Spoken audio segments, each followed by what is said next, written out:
Listen, welcome to Sports Talk on the Friday night edition. And this is a Big Don production. Like the promo just said, I'm Dr. Jerry Green, along with Big Don. What's up, my brother? God bless you. How you doing? Everything's good. Everything's All good. right. And all the way in Maryland. Larry, how's the weather in Maryland, man? It's cold down there, too? Yeah, it's a little bit cold. It was 32 this morning. All right. We have my brother-in-law, Larry Pearson, our football guy. What's up, Larry? God bless you, my brother. Yes, sir. Roll Every with the moment, Chiefs. all right, every moment move, and this guy is with us. Every moment move. Brother Kendall Tyson. What's up, my brother? God What's bless. happening, gentlemen? All right, our sports legend, Anthony McLean. We can't have no show without you, Anthony. What's up, my brother? God bless. What's up, Anthony? I'm good. Everything good? I'm good. All right. I'm good. I'm good. And one of the greatest bishops in the world just got back from Nigeria, on his way to Aruba, coming up very shortly, and he'd have been in Hades. And I told him the other day on the phone, I got to get a globe just to follow him around where he go around the world. Ernest Richard Jr. from Power to Stand. What's up, my brother? God bless you. Blessings to you. I'm back. Oh yeah. We see the smoke. That smoke. We know you're back. When we saw that smoke, we knew you were back then. And the good thing, you don't see too many bishops and pastors that really know sports the way this guy know it as well. So you're a blessing, man. You're just showing everybody that you can have fun in the Lord and still have fun in life as well.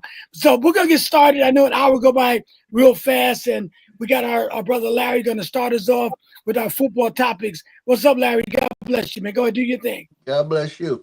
Yeah, we're gonna start off with something that's not so good, but it need to be talked about. Marshawn Nealon, he committed suicide after being in a chase with the police. I don't know what state of mind. I don't want to guess what happened, but mental illness is real. Okay. I had a lot of people that, I talk to and deal with that have mental illness. 1 minute they fine, the next minute, it can get out of control real easy. Okay. You get yourself in a position, you ain't got nobody to calm you down and stuff like that. It can really get out of control. And I just feel sorry for the Dallas organization. When they drafted this man, looking at his history, his health history, and him dealing with mental illness, I thought somebody should at least have contact, at least weekly contact, and talking to him and taking care of him. Your thoughts, Anthony? Yeah, this is beyond football. This is something that I think all of us are either directly or indirectly touched by. I don't think we take into account what not just athletes, but just people in general, in regard to mental illness. It's a little more magnified now because it's an athlete. But the scary thing is his stuff has come up to the surface. There's so many others, former and current players, that have had to deal with those demons. All you can really try to do, is pray for them and hope that they get the help that they need. But it's unfortunate that 24 years old. I think that's the thing that hurts the most. He left a family, and so I can't really add much more to it. But just you pray for the family, and you just hope that they can heal this. But yeah, it hurts. It hurts a lot. Right, Kendall? Well, 24 years old, mental illness exacerbated by constant hit with the head. When you're out there in the football field, there are words that you hear these people say. They say, man, you're a psycho. You're going crazy.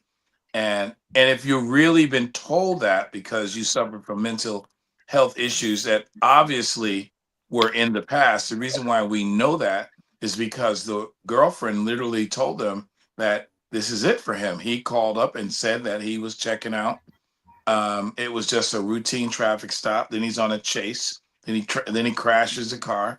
Then he makes calls to let people know that he's going to go. It reminds me of a Dave Durison from Chicago, or East. What was the kid? The guy from San Diego, Junior Seau. And they were in situations where they were going through a lot of mental anguish, and they removed the pain. But one of them, Dave Durison, literally said, "Hey, check out my brain," you know.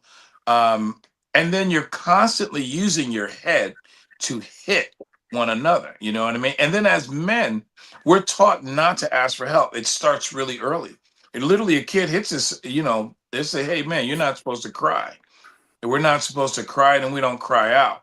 So this is obviously something that's been going on, but I'm sure it was suppressed because he displayed outstanding ability to be at least, you know, a professional football player. As long as we're making money off him, that, you know, that psycho stuff, because that's how they talk about it, worked. But, you know, we need to really. All right, go ahead, Donald. Then I go with the Bishop. Well, I'm hoping that, like other things that happened in the past in the football league, that this opened their eyes up and they want to do something to work on these kind of situations, because it probably goes on a lot more than we know about. But this boy, 24 years old, just brought it all out to light. Like when everybody first started getting those concussions, look how many years the concussions went on before it really came out, and, you know, they start working with people with stuff like that. So I think they're going to have to dig a little deeper and start, because this boy had a history.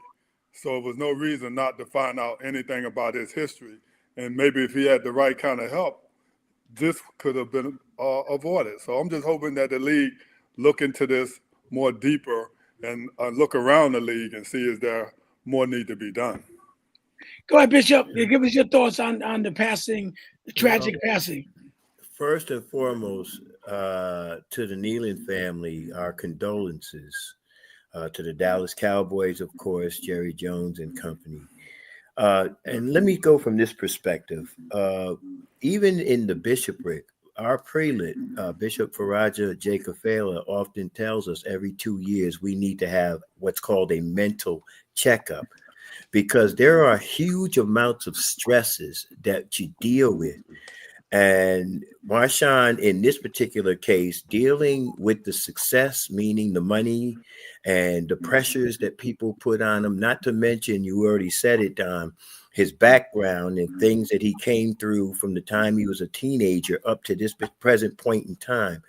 The pressure of life has a way of pressing you to the place and point where you just feel like you can't take anymore, and they feel like they have no other out. I mean, it's kind of hard to say what pushed this. I mean, a police chase, and he in the mid. I guess I don't know if he created the chase or if it was just something that was in the process of happening. He obviously had suicidal thoughts, and he's had them for some time, and he's probably battled those demons for some time.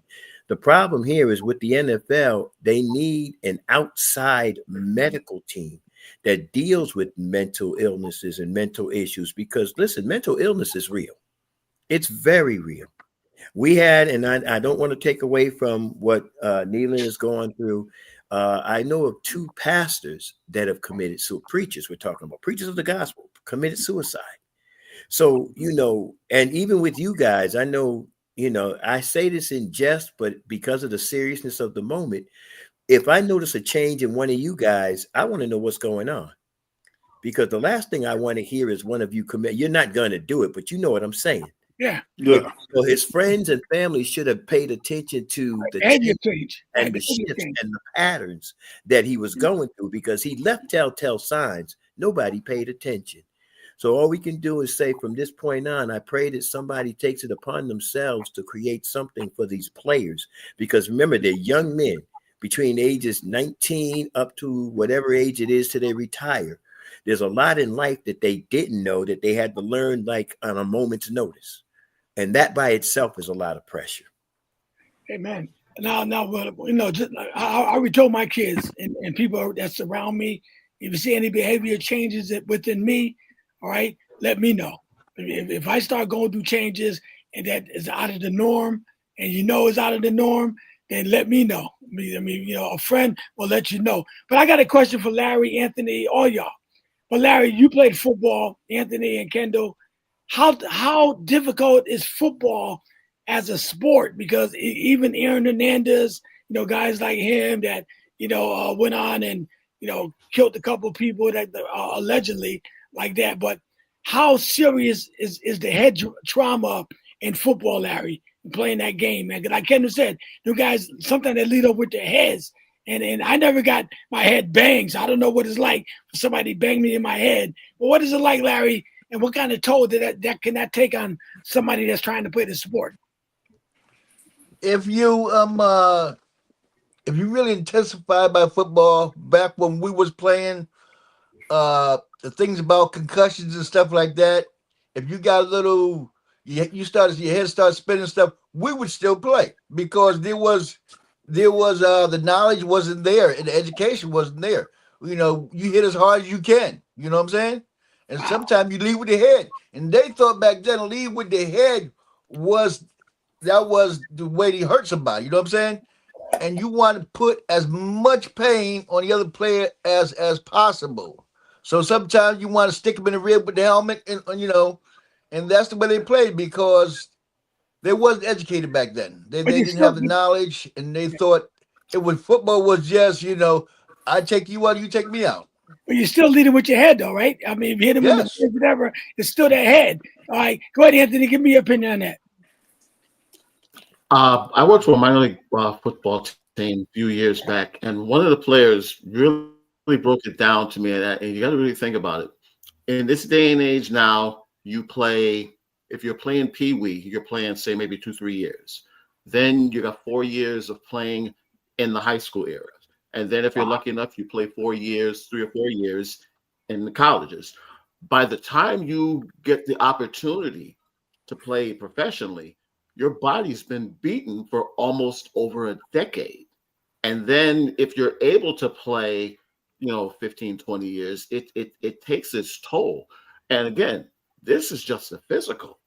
When you add in the mental, it just adds to it. And I think what's bothersome for me is that on the one hand, the NFL, plays lip service in regards to quote unquote player safety, but you can still go to video stores or on YouTube and see, hard hits and tough guys and all this other stuff. They sort of talk out of both sides of their behind because they only care about player safety when something like this happens. Okay. Go ahead, Kendall. Then I'll go to Bishop. Go ahead. Well, I come from, I raised 3 boys in my home. My biological son played linebacker for West Haven High. My nephew, who arrived in my home at about 12 years old, and I raised him until he graduated from high school, played quarterback for Cross.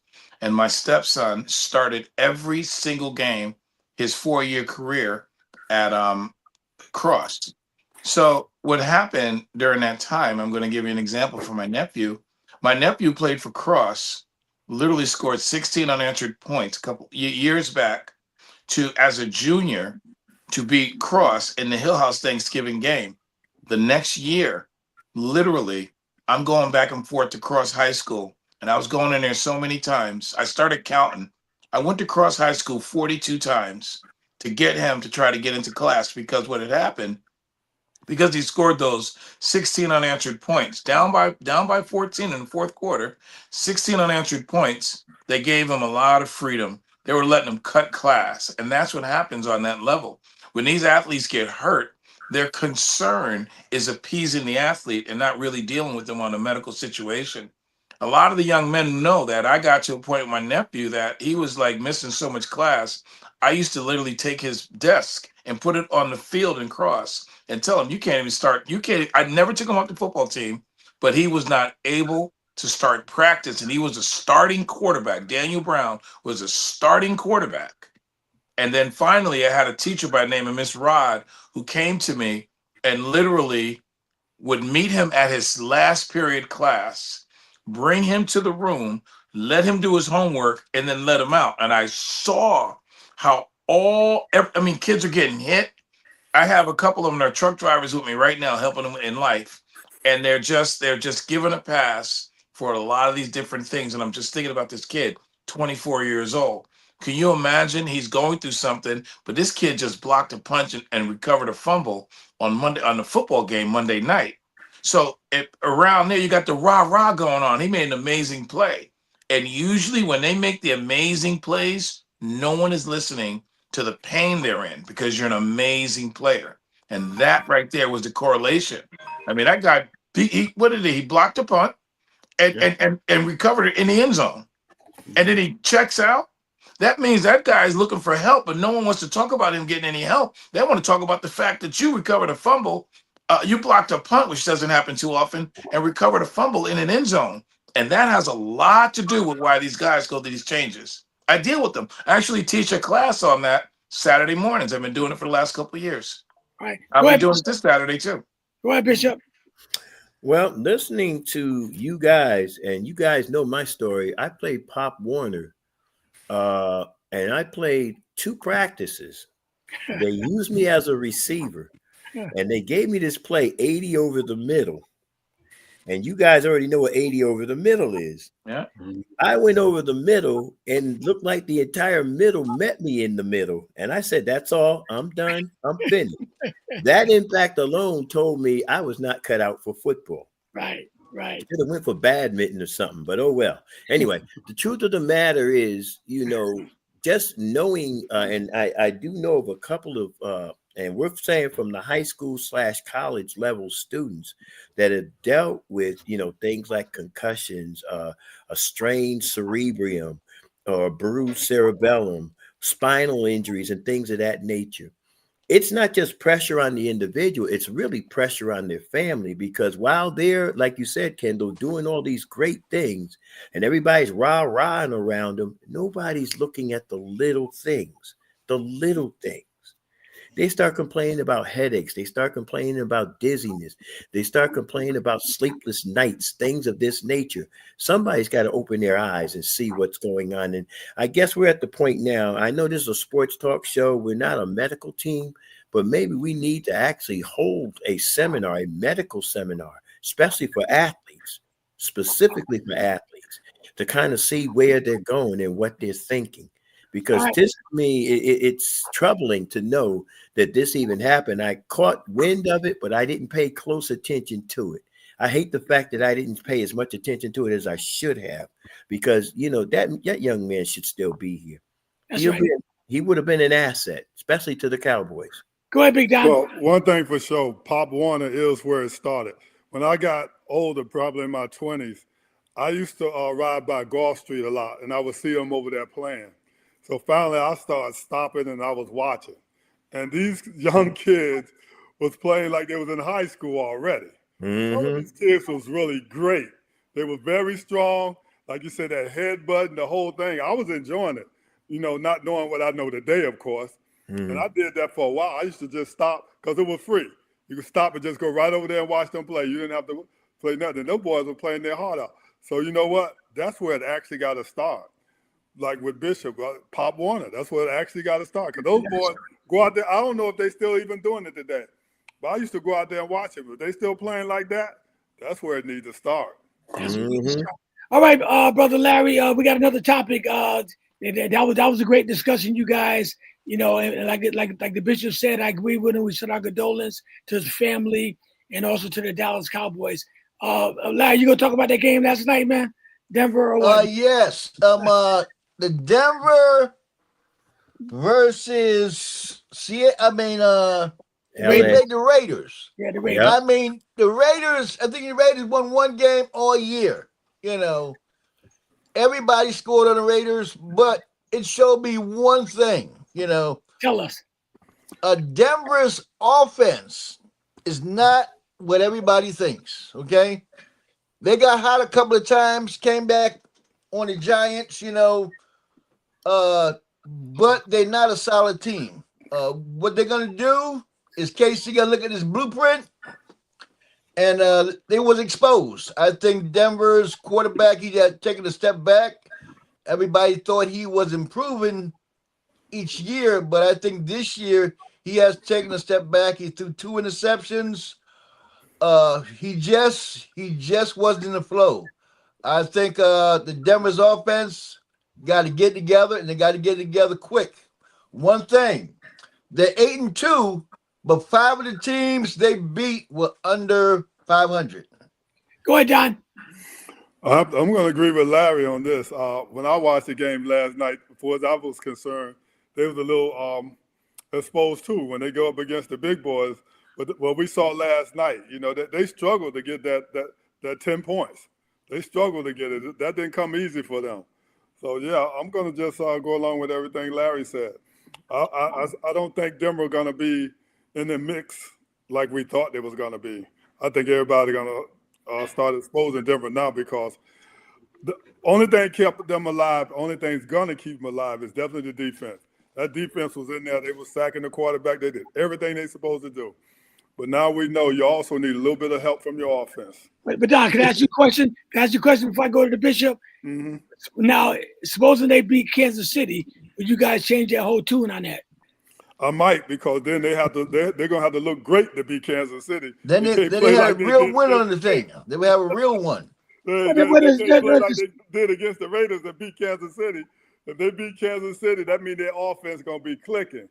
Yeah. Okay, all right. So but they got a better record than Kansas City, though, right? So why? All right, they got a better record. So anyway, let me go. I don't want to start. Hey, wait a second. Records don't mean nothing when you get in the playoffs and stuff. Records, you throw them out the window, because when it gets down to it, it's gonna be the best against the best. If you're not the best, you don't want the record up. You said well, the record was against winning teams. You put up the record. There was so against winning teams. I said records don't mean anything though. You can be 8-2 and play a bunch of bums, but when it comes time to play the real team, you're gonna be exposed. All right, go ahead, Bishop. I don't want to start there. Go ahead, Bishop. Listen, I mean, first of all, last night it was, to me, ever so slightly boring, but at the same time, I did watch it. And the one thing I did notice, and Larry, just for the record, they are now 3 games ahead of Kansas City, if I'm not mistaken. 3 in the division, if I'm not mistaken. No, Kansas City only got 1 loss in the division. One loss. Well, then that means they're 2 ahead of Kansas City still. But then anyway, they only got 1 loss in the division. The truth of the matter is, last night, man, Bo Nix, and I can take one play, and it'll discuss the whole game. That one play when he rolled out to the right and fired downfield between 2 defenders. And the bad part was his mark was so off. I mean, it's like, if I played for the Los Angeles Raiders, I'd be ready for a reception. I would pad my numbers messing with Bo Nix last night. Running game was kind of offset. The only thing that saved them, I think you said it already, Don, the defense saved them. 6 sacks, 7 sacks or something like that they had. Yeah. Or, and about 8 or 9 hurries.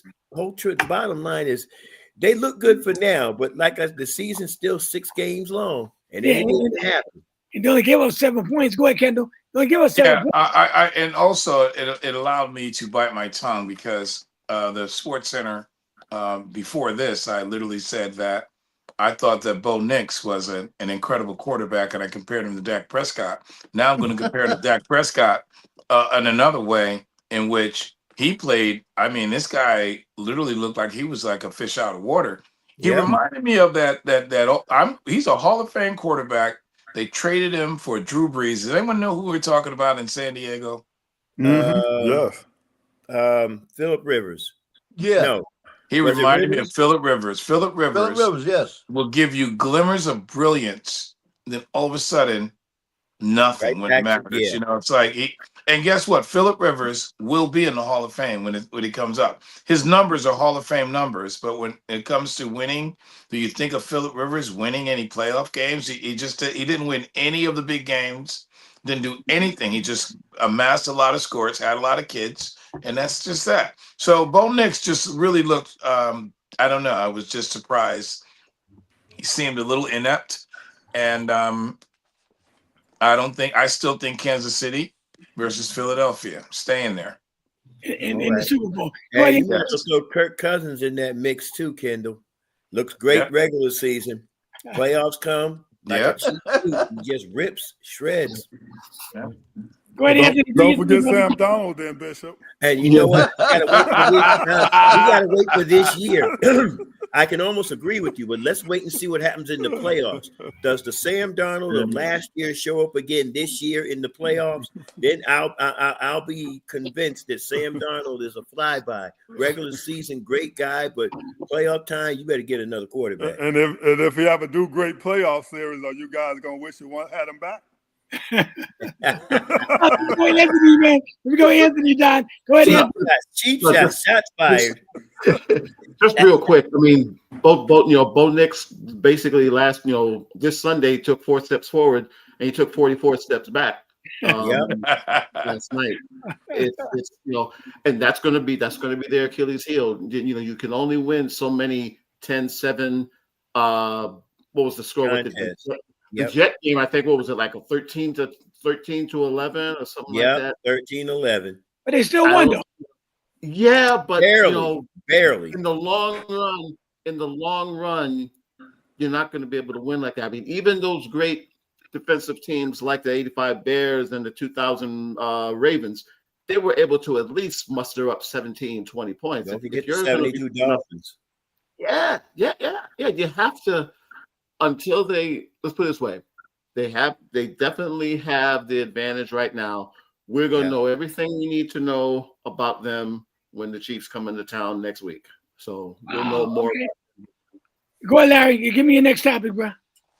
Next topic. I got to go with the Ravens and the Vikings. I watched the Ravens last week. The Ravens looked pretty good. Most people believe the Ravens can take the Vikings, but I got a strong sense that the Vikings are going to put something on the Ravens because they're not fully all the way back, and the Vikings defense is pretty doggone good. So I would say right now that even though I want the Vikings to win, I think they can't pull it off, but it's going to be a very close game. So who you got, though? We're not clear on that. Who you got? I got to go with the Ravens. Okay. I want to be a close game, but I got to go with the Ravens. Thank you, Don. All right, go ahead, Bishop. Who you got? I know you got. All right. Now, Larry, I appreciate you. We have you on record as saying the Ravens will win. Okay? That's right. I'm going to show you why I think Minnesota's going to win. Let's throw J.J. McCarthy to the side for 35 seconds. Aaron Jones will be back this week. Okay? The receiving core is at full force. And I don't know if we picked them up or not, but they were talking about picking up the cornerback that got hurt with the spinal injury last year. But I don't know. But the bottom line is this. I see Minnesota. Their defensive line, they're going to put a spy on Lamar Jackson because you can't let Lamar hang around by himself. They'll box him in, cause him to have to make fast, rash decisions. Flowers won't be much of a help. The only person that makes me nervous is King Henry because once he gets rolling, you ain't stopping that brother. So somebody going to have to bite him in the ankle or something. To be able to bring them down. But other than that, I'm not concerned. Here's my score. I'm going to go 21-17 Minnesota. All right, go ahead, Don. Well, I like what Bishop just said, but I'm not going with Minnesota. Lamar, look, Baltimore, if they want to prove themselves to be any kind of elite this year, they can't afford to be losing any games. And they got Lamar back, and you got Henry running. Both of those guys are healthy right now. They got no excuse, So I'm going to definitely go with Baltimore on this. And I know that they need this. They need this. Baltimore start losing now, they can forget it. So they're playing in Minnesota, Don. Don't forget they're playing in Minnesota. They're not a very good away team. So go ahead. Well, I'm just saying Lamar can't use that excuse when he loses. Oh, we was in Minnesota. Nobody want to hear that.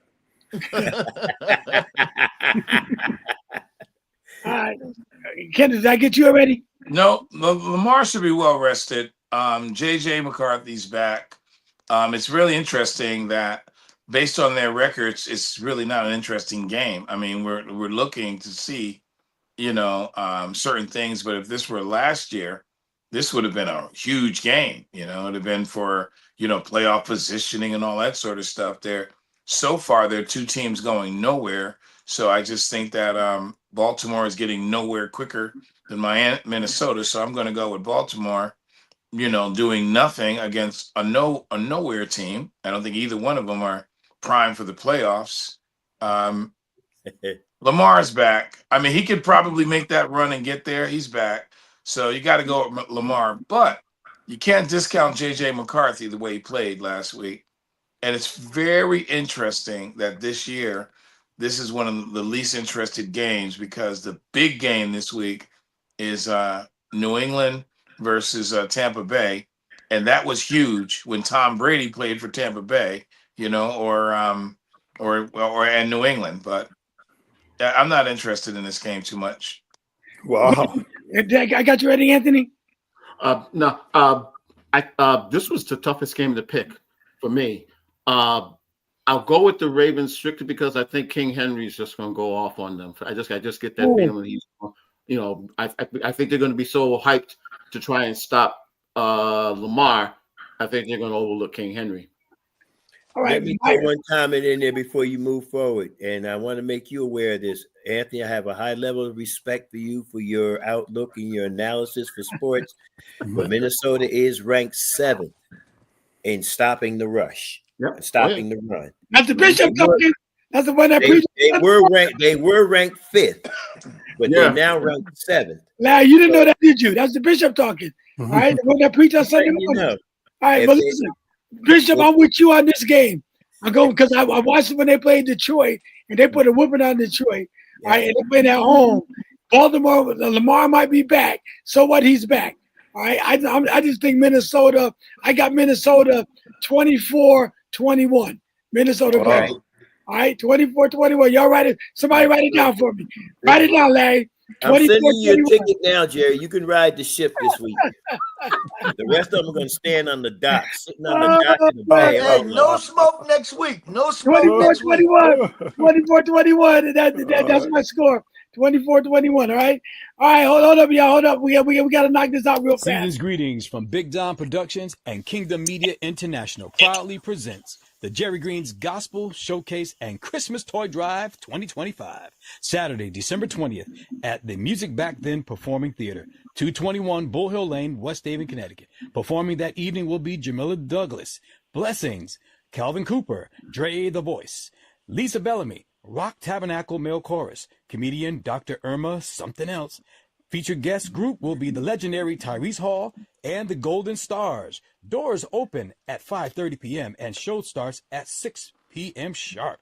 That's at Saturday, December 20th, the Music Back Then Performing Theater, 221 Bull Hill Lane, West Haven, Connecticut. Also, other sponsors include WJRG, Gospel Inspirations, 94.3, WYBC, Action First Broadcast, Rock Tabernacle Ministries. Tickets are $20. And for more information, call 203-875-0520. That's 203-875-0520. Or for tickets, Cash App at $84 Plymouth. That's Cash App at $84 Plymouth for the Jerry Green's Gospel Showcase and Toy Drive 2025. All right. Larry, what else you got, brother? Anyone on football? I got 2 more, and they can be quick. We got the Rams and the 49ers. I think the Rams got too much for the 49ers, but the 49ers beat them last time in overtime. It should be a good game. I don't know about the Rams because they got a great defense, but sometimes the offense don't come around, and San Francisco get pretty lucky. Go ahead, Anthony. Yeah, I like the Rams. It's I think it's nothing else just for a revenge factor. And again, it's a division game, and granted, CMC has been playing real well for the Niners, but I think they'll find a way to shut them down. But yeah, I like the Rams in a probably close, real boring game. All right, go ahead, Kendall. I think the Rams on the revenge tip. I think they want to get him back. I think they're playing better. And there's a situation going on with Brock Purdy and Mac Jones as far as the quarterback's concerned. They're literally hoping that Mac can just take the reins, and they may want to pay off Brock Purdy. I mean, I'm listening to these talks, So, I mean, because the offense is clicking under Mac more so than they were under Brock Purdy. So with that little going on, I just think Los Angeles, with a Hall of Fame quarterback. I mean, that guy is playing out. He's playing lights out, Matt Stafford. He's playing lights out. So I just think that LA will close the deal. You got the Rams. Go ahead, Big Don. Well, I like what Kendall said because I was listening to the same thing. I'm not even sure who quarterbacking this week. Which one quarterbacking, Kendall? I'm not even sure. Mac, Purdy's out. Purdy's out, yes.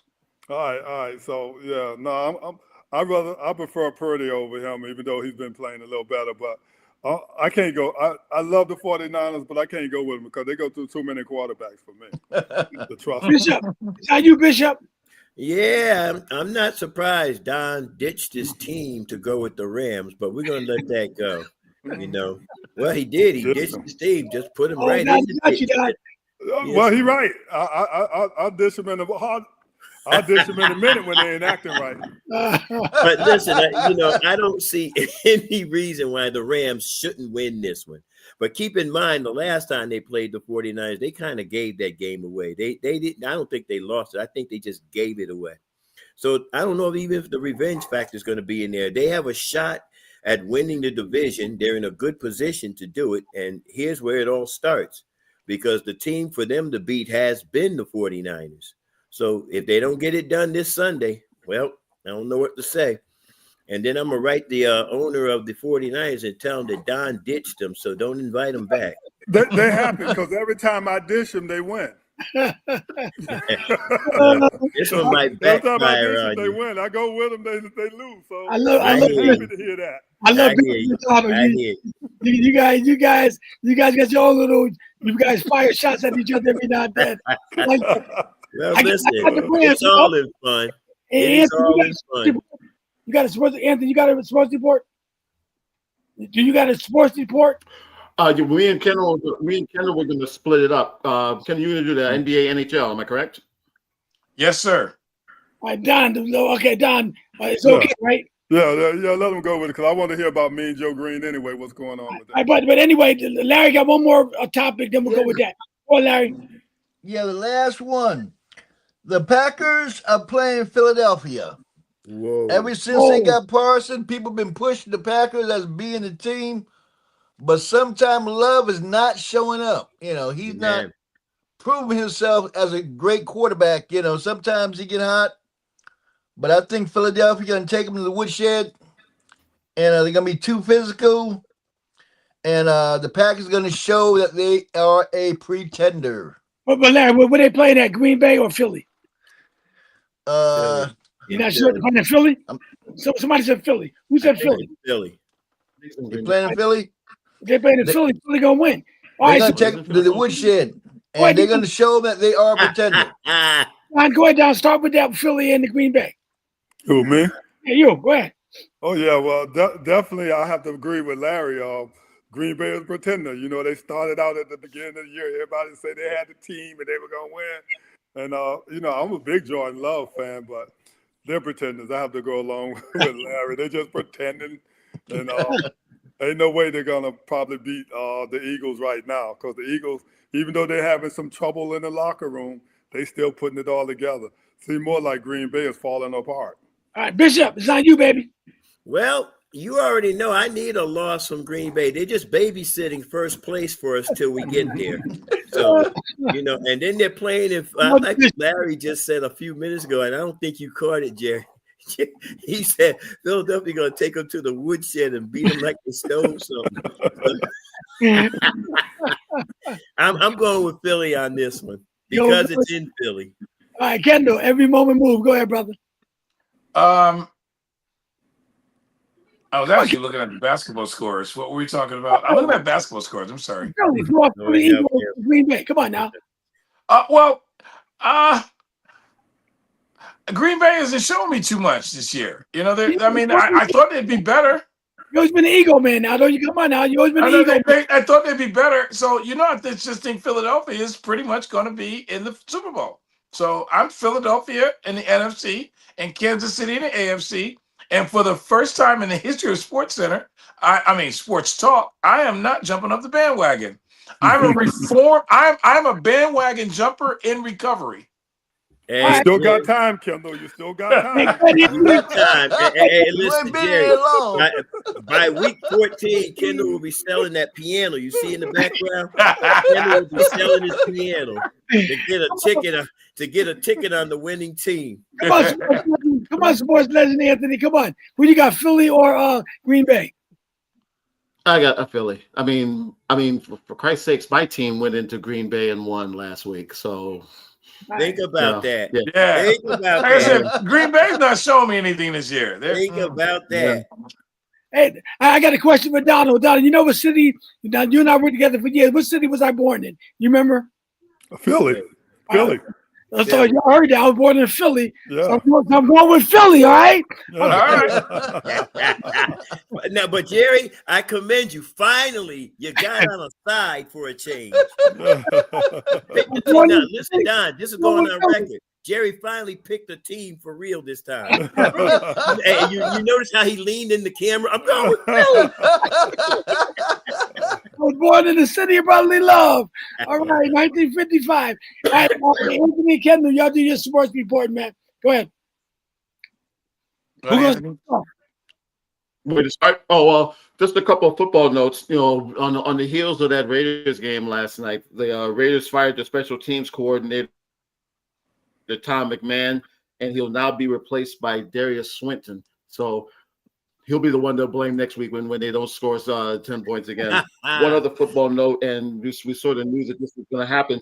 Mark Sanchez will not return for Fox Sports as a football analyst. As you may have known, he's facing charges for his fight with a truck driver. The arraignment will come on December the 11th. And one final baseball note of all things, Donald Trump pardoned former New York Met Darryl Strawberry today of tax evasion and drug charges, citing his post-career embrace of his Christian faith and long-time sobriety. Now, plagued by legal and health and personal problems, Strawberry was indicted for tax evasion and eventually pled guilty in '95 to a single felony. This was based on his failure to report over $350,000 in incomes from autographs, personal appearances, and sales of his memorabilia. So that's a little bit of our sports report. Now we'll go to Kendall in regards to the NBA and the National Hockey League. And you got to think that the nepotism clause has to be in effect over there because Donald Trump was out of New York, and of course Strawberry brought a championship to New York. Just going to get into a few NBA scheduled games tonight as the Cleveland Cavaliers are at the Wizards. Celtics are playing the Magic. The Pistons are playing the Nets. The Rockets are playing the Spurs. The Raptors are playing the Hawks. Jazz are at the Timberwolves. The Hornets are at the Heat. Mavericks are at the Grizzlies. Bulls are at the Bucks. Thunders versus the Kings. And finally, the Warriors are taking on the Nuggets. And we have 4 games in the NHL, and that's the Wild at the Islanders, Rangers at Red Wings, Blackhawks at Flames, and Jets at Sharks. And that's all the sport we have for you. I got to add one last thing just to piggyback on what Don said earlier. There was several reports that moved today where a Hall of Famer of the Steelers, Mean Joe Green, had passed away. But I went through all the reports, and I actually went to the Steelers website. Glad to report he's still with us. So that was false. Looks like this was another one of these internet hoaxes where because I remember the Abe Vigoda a few years back, the kid that played on Family Matters. Unfortunately, it seems like they designate somebody once a year to just kill him over the internet. So thankfully, Mean Joe Green is still with us. They do it a lot, actually. They be killing them off. They do it a lot. Yeah, a lot, big time. All right, let me just make mention. This is Sports Talk. on the Friday night edition produced by Big Don from Big Don Production. We are live on the WJRG television network, part of the KMI. Also, Power to Stand Outreach Ministries is part of KMI. And I'm Dr. Jerry Green, along with Big Don, my brother-in-law, Larry Pearson, Anthony McLean, our sports legend, Every Moment Move with my good friend, Kendall Tyson, and one of the greatest bishops in the world, Bishop Ernest E. Richard Jr., and his beautiful wife, Sharon, down in Maryland with Power to Stand Outreach Ministries. We're going to get into basketball. We've only got a few minutes, but I can ask you guys a question, all right, about the Lakers. Sorry, I got to bring it up. The Lakers won 118 to 116, okay, and they shut down. I'm not going to say they shut down Wembanyama, but, the Lakers won. Donald, give me your take on the Lakers' big win over San Antonio. Well, I think this is about to answer everybody's question. Are the Lakers pretenders or are they for real? Because starting out the season, we thought they might be pretenders. LeBron James is not back yet, and Luka playing like a man possessed. Yes. So you got to like what you see with the Lakers right now, and you got to wonder what's going to happen if LeBron James come back healthy and ready, and Austin Reed keep his level up. I mean, I think the question to ask, are the Lakers for real right now? Why is it? Why, Bishop, are the Lakers for real? What Donald just asked. No, and you already know what I'm going to say, Jerry. Season's still young, and like Don said, Doncic was playing out of his mind. Austin Reeves was a great support, and their bench was good. I saw the highlights. I didn't actually watch the game, but I saw the bench did very well. They didn't necessarily contain Wembanyama, but they pretty much cut everybody else down, kept everybody else at bay. So, I mean, they did what they had to do. And I'm very sure LeBron was on the sidelines coaching as if he was the head coach. I'm very sure of that. So, he said, you got to kick him in the knee. Kick him in the knee. Anyway, I'm sorry. I just made that. Larry, what you think? Are the Lakers for real? No, I don't think they're for real. Early steam. Hold on, Bishop. Larry. Go ahead, Larry. Go ahead, Larry. It's early steam. They have never been behind, really got behind, or nobody has never took it to them, and they went down by 16 or something like that. Once they go through the trials, you will see a different team, because even though you're playing good right now, you got your confidence. Wait till you hit the hard road. Wait till you get those games that you lose or you down big, and see how they react. Right now, they got their confidence and they're playing good. Let's see. When Anthony, they go play the Oklahomas and the Rockets and stuff like that. What, Anthony? They looked very well. I mean, this is, I think the biggest thing with them is this was probably the best defensive effort they've had in a long, long time. But the thing with the Lakers is they can score with anybody. That's never been the problem. It's always been, can they make the stops? The biggest question is going to be, are they going to be able to make stops when they have to? Last night, like Bishop said, they basically let Wembanyama go off and they shut everybody else down. Let me see them play another couple more weeks. If they're able to put up some more great defensive effort like this, I'll say yeah, they're in the league. But right now, I'm gonna say no. Wow. Okay, Kendall, go ahead, my brother. Interesting storyline. Luka Doncic got in shape over the summer, and I was wondering how that was going to translate. How did it translate? That man scoring at Chamberlain numbers. And when he was out, Austin Reeves was doing the same thing. They look like a team. I mean, if you're looking at, just think about basketball. You got LeBron James and you got Luka Doncic, who are the stars of the team, out, and you go out and you score 40 and 50 points or whatever. Austin Reeves is showing us what he's capable of doing. They're a dangerous team, just based on their stats. You watch Rui Hachimura, the way he's playing, Jackson Hayes, they're getting down. I mean, if you watch them, they look pretty dangerous. And I'm not even a Laker fan. I just watched them. I'm like, they look really good. If you see them on paper, they're tall too. They're very tall. It's a pretty good team. In my opinion, I look at it because Luka got traded halfway during the season last year. This is going to be his first full year with the Lakers. He got more confidence in the Lakers now. I believe he feels it's his team. I don't think he feels it's LeBron's team. I think he feels it's his team now. Now, when LeBron come back, LeBron got to embrace the fact that it's Luka's team. And I think LeBron will do that. I think, Larry, the Lakers is going to be for real because LeBron is going to give them that leadership they need. LeBron's going to give them the experience that they need. Now, if Luka and Austin Reeves can pick it up on the defensive end, especially in the playoffs, when they try to put them in that pick and roll, if they can get better in that, I think, Larry, the Lakers can go a long ways. I think they go a long ways. I think LeBron's not going to be the same when he come back. I think that sciatic nerve is not going to act the way you think it's going to act.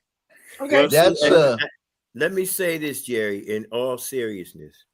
If Bronny hadn't scored them 2 points in the third quarter, ain't no telling what the Lakers would do. Let me say something real quick, too. I think Austin Reeves is the key. His offense, though, not his defense. He don't seem to score that well when LeBron and Luka both was in the game. He doesn't. Can he have his scoring on point with both of those guys? We haven't seen that. Well, we got to see it. We need to see in order for those guys to move forward. That's what he got to do. That's what he got to do. LeBron, he's a teacher of the game. LeBron know what he got to do to get Austin Reeves going. It's up to Austin Reeves as well. But I want to start with you, Anthony, on this one, man. Let's see if this is true or not. Klay Thompson, is that true? He got benched for Dallas. He's coming on the bench now. Yeah, he's there. He's basically. Is he washed up or something? No, I think they're trying to get the best out of him. And you got to remember, he's only what has been 3 years removed now from that. And yes, he was able to make a nice comeback or whatever, but he's gotten a little older now, and he wasn't the greatest defensive player as it was, so he's become even less of a more of a hindrance on defense. It might actually wind up being a great move because look, again, he can score. He can score, and what better way to have arguably one of the great 3-point shooters in the league coming off the bench? All he has to do is just light it up for about, say, 15, 20 minutes a night, keeps Dallas in there, gives them some instant offense. Yeah, but he come off the bench now. This guy was starting, But he's also, we got to remember, he's up there in age now, and again, the body is starting to wear down. I don't think it's we got to remember guys like Havlicek and other folks. I don't hear about Havlicek. I don't hear about the guys. Listen, I'm only trying to compare him because he's a great player, and there's no disrespect in him coming off the bench. I think it may actually add an extra year. Donald's rougher than you, Anthony. Jerry, he's losing it. I mean, you started all your life. You got to, first of all, will he accept coming off that bench? You know what I mean? He ain't answered that question yet. Is he going to go to the bench and just want to play that role? You've been starting all your life. You was one of the splash brothers. You know what I mean? And now you sitting on the bench. Go ahead. The one thing I'm kind of thinking about, and if I'm not mistaken, I think D'Angelo Russell comes in. That's a traditional point guard. Thompson is slow. He's been a slow starter for God knows how long. If that's for me, tell him I'm busy right now. He's been a slow starter. And I mean, kid needs somebody that can keep them in the game in the early, because I don't know how many games Dallas has played from behind this season alone. So, and I understand it. It's no disrespect to him because once he gets his stroke, he's hard to stop. So I could see why Kid did what he did. He's looking for some more efficient scoring. And is he washed up? Yes or no, Bishop? No, yeah, that's the question, Bishop. Is he washed up? Is he washed up? Yes or no? He's not washed up. It's a great move by Dallas. It is. It really is. But he's not washed up. I promise you that. All right, that's Klay Thompson we're talking about. One like Dallas, I know we talking about. One of the Splash Brothers who got 4 rings. He got 4 rings, and now he finally to come off the bench behind D'Angelo Russell. Jerry, can you see Steph Curry coming off a bench? Can you see if he wasn't as sharp as he used to be? Who was it before? I'm trying to think who it was that came off the bench. And Allen Iverson. Allen Iverson came off the bench, and he hated it. He said, you know what? AI, he should have never been coming off the bench. I'm sorry. Ray Allen did it. Ray Allen didn't have a choice. Look who he played with. All right. Yeah, in that case, but he accepted that role when he got to Miami. He came off the bench. Yeah, but I'm just saying, look who he played with. Is he washed up, yes or no? I think he's on his way out. They paid him a whole lot of money, so they're going to try to get what they can get from him, and I don't think it's much. but he's on his way out. This is his last contract. I think you're gonna be all right. Oh man, Kevin, you know basketball. Come on now, Yeah, you got. well, he is more into dating Megan the Stallion than he is Oh to yeah. basketball. He ain't got You'll no find energy. more, just like I just said, Luka Doncic shows up in shape. You got more videos of him and her courtside. So right now he needs to focus on basketball. In his case, you always want to see if that lines up. Sometimes their frame of mind can't handle something like that. It happened with Ben Simmons when he hooked up with that Kardashian girl, Yeah. and so right now his whole focus is Megan the Stallion. If you look him up, just look up Klay Thompson, and they're talking about her fashion by the side, and you see all the videos of them together. You're spending so much time together. You need some workout videos. You don't see Jordan He and already Kobe on has the. workout videos, Kendall, with Megan. Well, we Yeah, won't I talk know. about That's what I that. mean. No, you ain't understanding. Oh, so he's not washed up to you, Line. Ken, right? It's just the fact that he's dating somebody, right? Now you're No, telling me. he's not full. He could be washed up if he doesn't get in practice. Practice. He'll be washed up. All right. But let me say this here, Kendall. Right. Thank you for that, because that's what I should have been saying. Because I've been noticing that all the time. Yeah. But you're absolutely 100. A woman can have you washed up, bitch. They wash you right up, brother. Hey, Don, I said it earlier. Yeah. I said it earlier, and I'll say it again. His energy levels are down. Most of them drink. Most of them are doing sports drinks. He's doing the Stallion drink. I'm gonna leave that alone. All right, listen. I know it's getting late in the hour. I'm gonna start with you, Bishop, because you like LeBron, but you one of his biggest critics as well. Now, since 1996, according to this flyer and this record, LeBron James got more playoff wins than these franchises combined. The Spurs, the Lakers, the Heat, the Celtics, the Warriors, the Pacers, the Thunders, Cavaliers, and the Mavericks. Why don't LeBron James, Bishop, get his due like he's supposed to get? I said this before. No, I didn't say it with you guys, so I'm going to say it now. I can give LeBron James his due in terms of stats, but you got to take away the fact that LeBron never went to college, had a 4-year jump on 90% of the players in the NBA that he played against, which gave him the opportunity to have more opportunities in playoffs, to score more points, rebounds, and so on and so forth. So it's not that I'm not giving LeBron his due. I got to take into consideration that this guy bypassed what the Michael Jordans, the Alex Englishes, Dr. J, go on down the line. Anybody you want to learn? He had a 4-year stint where he's got a 4-year jump on them guys. And let me stop you. Did Moses Malone go to college? No. Did Dawkins scoring titles? Did Dale Dawkins go to college? Let me ask you a question. Did Hold on. Did Kevin Garnett go to college? I'm answering your Brady question. go to college? Did any of them make any scoring titles? I said 90%. Okay, you got the 10%, and that's good. But none of them had scoring titles. Only one of those that you mentioned won an MVP. You forget about one of the best. Who's that? Kobe came straight out of high school. Came out straight out of high school. Kevin Garnett too. Tracy McGrady. He went to a tech school. It was something. It was an advanced guy. It was like going to college with Kobe. Tracy McGrady came straight out of high school. You're high school, man. All you're doing, fellas, is you're taking the 10%, the 10% of the 90. That's all you're doing. That 10%. Bishop, let me ask you this question. How many years was Michael in college? 3. And how many years was some of those guys was only in college for 2 years, Bishop? They only had a 2-year start. Okay, that's good. How many years did Magic go to college, Kendall? He went for. I'm sorry. How many years did Magic go to college? He came out as a sophomore. Okay, 2 years. Okay. 2 years. So in other words, those big head starts you're talking about, that's not really fair. That's not really right. All those guys didn't go to college for 4 years. If Magic only went for 2. Let's give LeBron his due. I thought Magic came out of high school. He only won 1 year. No, he didn't. No. You got to 2 remember, years. those guys couldn't even do in college what LeBron did in high school. He came out of high school and fitted in as a man. Well, I know that. Learned to be a man in college. I listen. When you give me to Bishop. You know what's interesting? Kendall, go ahead, Kendall. You know what's interesting? LeBron James, just what you just brought up, Don.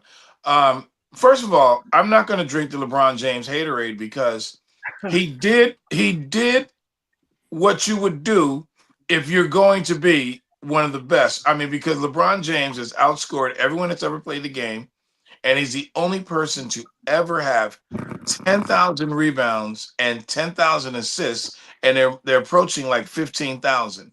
I think what takes away from his legacy is that although he did make it to the finals with Cleveland all those years, I think leaving to go to Miami to join his buddies changed the trajectory of the whole NBA. I mean, back in the day, Jordan was getting killed by the Pistons, and he would come back. You'd never think that Magic and Bird would ever say, "Hey, let's play together." It happened later on after Jordan and everybody was gone, but it didn't even work out. Down in Houston, Charles Barkley and Scottie Pippen was down there, and Clyde Drexler, and then Pippen and Barkley got into a problem, and then Pippen went over to Portland and played in Portland for a little while. But I just think that the football purists are looking at the fact that Jordan, stayed those 8 years of losing, won that dynasty before he actually moved on. LeBron did come back. Like I say, I think, that championship in Cleveland, he literally beat a 73-9 team and came back from a 3-1 deficit. So we got to say he's a great player. I got to stop you. What about Reggie Miller? He played for Indiana for 19 seasons. Reggie Miller is one of the all-time great players, as far as I can search. Just Mr. No, listen. I mean, because you said LeBron left and went to Miami, and Michael stayed in Chicago, which he did. But guys like Karl Malone stayed there for 19 years in Utah. Reggie Miller stayed for 19, 20 years in Indiana. Dominique Wilkins stayed for like 14 years in Atlanta. All them guys stayed in their teams, and they didn't win anything. All right, Kevin Garnett even stayed like 12, 14 years in Minnesota. So just because Patrick Ewing stayed with New York. Patrick Ewing stayed with New York. So Michael stayed, Bird stayed with Boston, Magic stayed with the Lakers. All that is fine. LeBron had an opportunity as a free agent to go where he wanted to go because it wasn't free agency back then like it was when LeBron made it popular. He the one made it for guys like Kevin Durant and the rest of them to go where they want to go. Yep. So he opened the door for them guys. So you can't punish him for what he did. I'm not punishing him for that. Because guys like Reggie Miller stayed for 19. How many years, Anthony, did Reggie stay? 19 years? Something like that. He spent all his career, and even some of those guys you talked about. Remember, Patrick played 1 year in Seattle. Orlando. He did. His final 2 years. So it depends on the eras as well. Because remember, you had big threes back in the day. That's right. Moses left Houston to come to Philly. Barkley left Philly. Then went to Atlanta. And Houston. And even and to go back to what Bishop said, yeah, he might have had, I guess, that 3 or 4 year advantage that some of the other players didn't have. But remember, Cleveland was awful. Those three. Yeah. They still want, he may have gotten, like, say, a few extra wins, because because of his aura in Cleveland. But I'm not gonna. I wouldn't punish him for his longevity. Some people want to say he's just hanging on for stats, but see again, Kareem probably left 2 years too long, and remember, Shaq was basically touring the USA the last years of his career with Boston and Cleveland, whatever. So it's for whatever reason, or whether it's media or whatever, LeBron just gets everybody's ear. I don't think we're ever. I say this before, and I'll say it again. I don't think we're ever really going to appreciate LeBron until his career is over, and we look at the body of work and you say, "Wow, he did put up a great career." Yes, he did. Can I say this real quick? Go ahead, John. I'll go down. Real quick, please. Yeah. I just want to say this real quick to Bishop. He never brings up the fact that LeBron was a free agent when he went to Washington. Don't bring that up. You talking about who? LeBron or Michael? No, Michael. Michael was a free agent when he went to Washington, wasn't he? Well, he was actually the owner. He was team. manager. That was retirement number two. So he was. My point is, he was free. He was free. And he went over there and he played with them. They don't like to bring that up. That's right. He didn't play his whole career in Chicago. That's right, Kendall. I'd like to know. Listen. Y'all like to say that he did, but he actually didn't. No. The point I was making is that LeBron, to me, I'm not drinking a haterade on LeBron. He's doing what he's got to do. The fact that he's staying in shape in order to play all these years, this man is hurt in his 21st year of NBA playing. This man played 20 years and he played at a high level. When his son got on the court with him, he not only were the first father-son duo to be on the court, but he was still an all-star. So I'm not knocking that. I just say the basketball purists are the ones who are not taking the opportunity for this young man who honored his contract and spent 4 years in Miami and got 2 championships while he was there. Made it to the finals 4 straight years. I'm not knocking him. And he's the most fundamentally sound basketball player. We literally call him the most intelligent basketball player that's playing the game. You know, when someone comes to the team, don't worry, LeBron James is going to figure it out. They say you got to stay in college for a couple of years to, fine-tune your game. This kid fine-tuned his game at the age of 17 years old, man.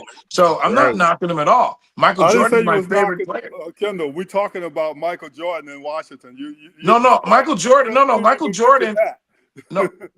Michael Jordan. Right. Michael Jordan in Washington was not the Michael Jordan that we know. We just, like I say, basketball purists, all they're going to do is think about that last shot in Utah. They're not going to think about old Michael playing 5 years or wherever it was in Washington. Being honest. Michael. I'm being honest. Listen, Michael Jordan, Chicago, my favorite player. I am not knocking LeBron James. If you're going to do what he's done, he's probably going to have the greatest career we have ever seen. He got the greatest career. He still don't want to talk about Michael though. He studied ducking that Washington thing. He was an old player then. All those excuses. If he didn't have that longevity that LeBron had, whose fault was that? But Donald, I want to say one thing, Donald. The only reason why everybody talk about Michael now is because of LeBron James. Right. If LeBron wasn't as great as he was and wasn't a threat to Michael Jordan, we would never be talking about Michael Jordan at all. I don't think he's a threat. Huh? I don't think he's a threat. Statistically speaking. No, Bishop. Why did Michael come out with The Last Dance? Michael came out one more time. Michael's probably broke. Who knows? Anyway, he's never be broke. Hardly broke. Bishop, why did he come out with The Last Dance, Bishop? You know why he came out with The Last Dance? I'm going to tell you why he came out with The Last Dance. Because LeBron James just beat Golden State. LeBron James is getting all this attention about he might be the greatest player of all times. Okay, and nobody ever threatened Michael before. Magic, Bird, nobody threatened Michael's legacy as the GOAT. The GOAT discussion never came out until LeBron came out. So Michael came out with The Last Dance. I'm going to say this. Try to show everybody that. Don't forget about me. I respect your argument, but until LeBron can go back a few years and put 6 titles back to back, he is undefeated in the NBA Finals. That's all I'm saying. We all know that. He also got washed up in his career. That was his mistake right there. He should have never came back. Bishop, Bill Russell got 11 rings. The one thing you can say about Michael, and I'm going to keep him as the GOAT. My ultimate GOAT, you already know, is Dr. J, but he ain't in the discussion right now. I have Dr. J as your GOAT. He only got one ring, though, in the NBA. Right. I don't care how many rings he got. You got the rings. You bought the rings. He transitioned basketball. You can't speak on both sides, Bishop. You said no, that ain't both sides. Dr. J transitioned basketball. Michael, when LeBron can be undefeated in the NBA Finals, undefeated 6 times, Michael did it. Undefeated. Okay. LeBron is what? 3-10 or 3-7? No, 4-6. 4-6. 4-6. What is Dr. J in the finals? Dr. J is like 1-3. 1-3, 1-4. What's the difference? If you count the ABA, he has. I'm counting the NBA. He's one. Count the ABA, he has 3 titles. NBA, he has 1 title. All right, so he's one. He's He 1-3 past his prime and still transition and change the game. I love Michael that. didn't know anything about dunking and that skywalking until Dr. J did it. So I'm gonna leave that alone. I love Doc Bishop. I'm saying, but when we talk about LeBron, we make excuses. He was 4-6 in the finals, but Doc was 1-3 in the finals. And you say he was your GOAT. I mean, so you can't bring up rings. No, he's gonna be my GOAT for a reason. He's not gonna be my GOAT because of rings. He's gonna be my GOAT for how he changed the game. All right, it's 7-11. I don't want to keep it on that, man. I want Anthony and Larry to say something before they get too bored over there. Yeah, right. Go ahead. All right, if you guys got any comments? No, I go back to what I said. LeBron's not going to be appreciated until his career is over. And that's kind of sad because, you know, I think he should be mentioned at the very least one of the top 5, if not top 10 player of all time. Go ahead, Larry. Talk about LeBron for a minute. I'll say one great thing about LeBron. One great thing came in the league just like Magic did, but Magic had 2 years of college. He came in as a grown man and took over the league from day one. The day he stepped on the court, he gave it to everybody. You know, coming straight out of high school, I never seen nobody do it like that. But LeBron James came in the league like a storm. Like a storm. And averaged 25 points a game for what, 20 years? Yep. I mean, is that something that you ever seen in your life? Somebody average 25 points for 20 years? They come in the league like that? No. Probably Wilt. Not with 20 years. Not 20 years though. Not 20 years though, Anthony. No, he was still doing 20, I think, in his last season. Did he do it his first year? I believe so. He was rookie of the year. Yep. He's still the only guy.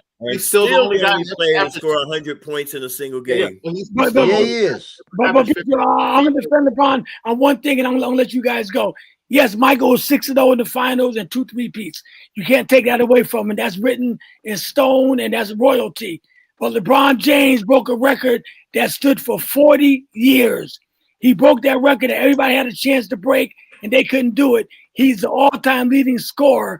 That's something Michael never did. And Michael got 10 scoring titles and never got close to breaking that record.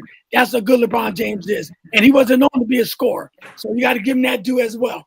That go along with Michael's 6 titles. Because Michael never did it. Kobe never did it. Iverson, all the guys that were known to be scorers, they couldn't even get close to what LeBron did. And still adding to the record. Got about 40,000 points already, right now. Kendall, close out the bread tonight, bro. Heavenly Father, in the name of Jesus, I thank you for the opportunity for us to fellowship at Sports Talk. I thank you for my brothers this evening. I thank you, Father, for just being a part of KMI, WJRG. I pray, Heavenly Father, in the name of Jesus, that we go forward and we spread this word, praise God, through sports, through fellowship, through just worshiping and through praise. I thank you for this Friday evening with my brothers. In Jesus' name, amen. Amen. All right, gentlemen. Hey, Bishop, how many points did Michael average when he was with Washington?